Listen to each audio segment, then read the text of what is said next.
Hello, for today's video, I'm gonna make a delicious lamb meat mechado recipe. And here are the prepared ingredients. Here, I already prepared lamb meat with bones, optional.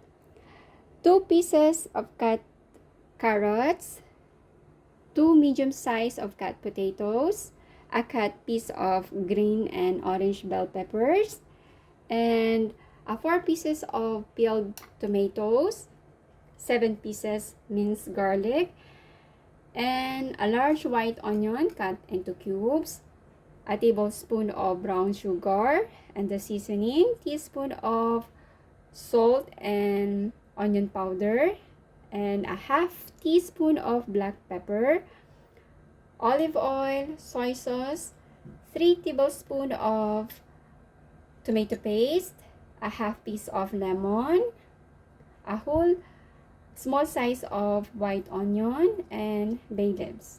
Now let's get started. And with our prepared salted boiled water, let's put in our meat.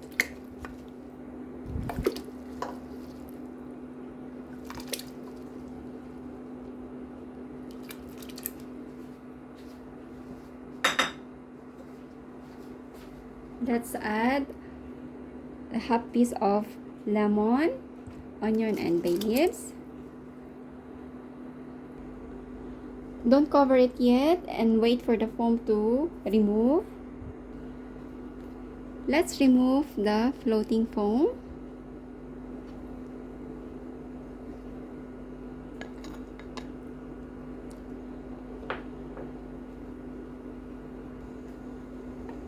Once we remove all the foam,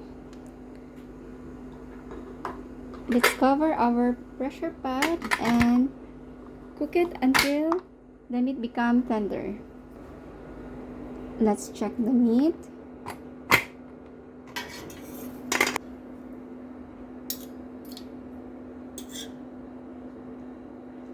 Now it's tender. Set aside.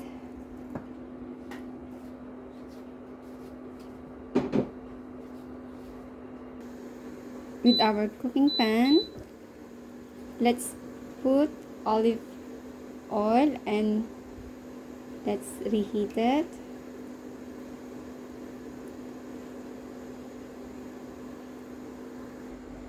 Once our olive oil hot, let's fry our prepared potato and carrots.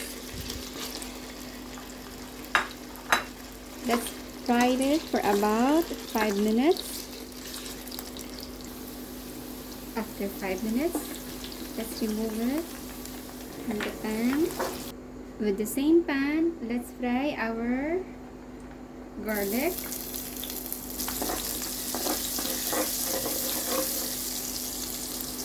Once we smell the aroma, let's add our onion.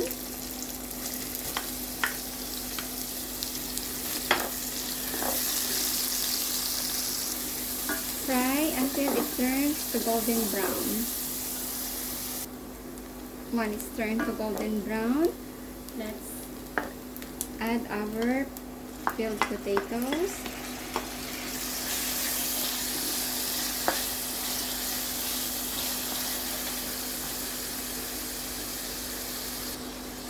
Fry until it becomes soft and can be smashed.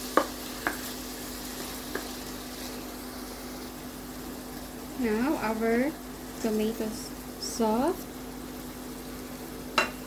Let's add our boiled meat.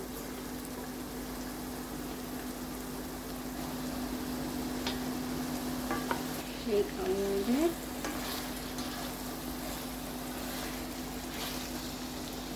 And let's add our seasonings.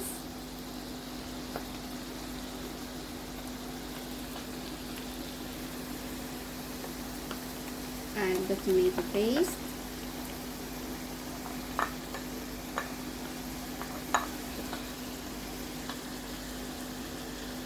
A 2 tablespoons of soy sauce.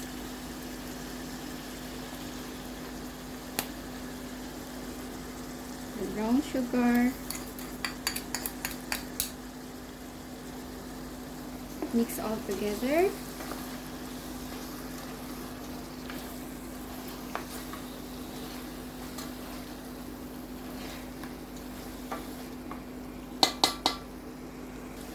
And let's add the meat broth.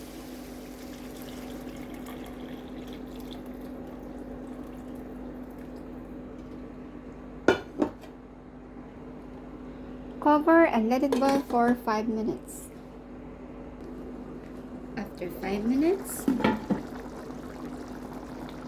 let's put back our fried potatoes and carrots.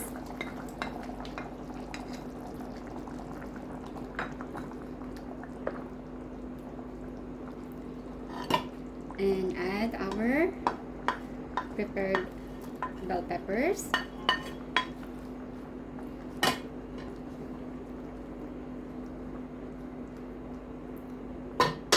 And cover it again for another 10 minutes. And after 10 minutes, let's check our lamb mechado recipe.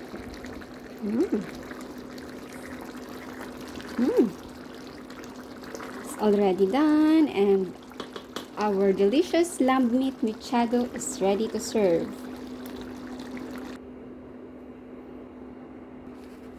And our delicious lamb meat mechado is ready to serve.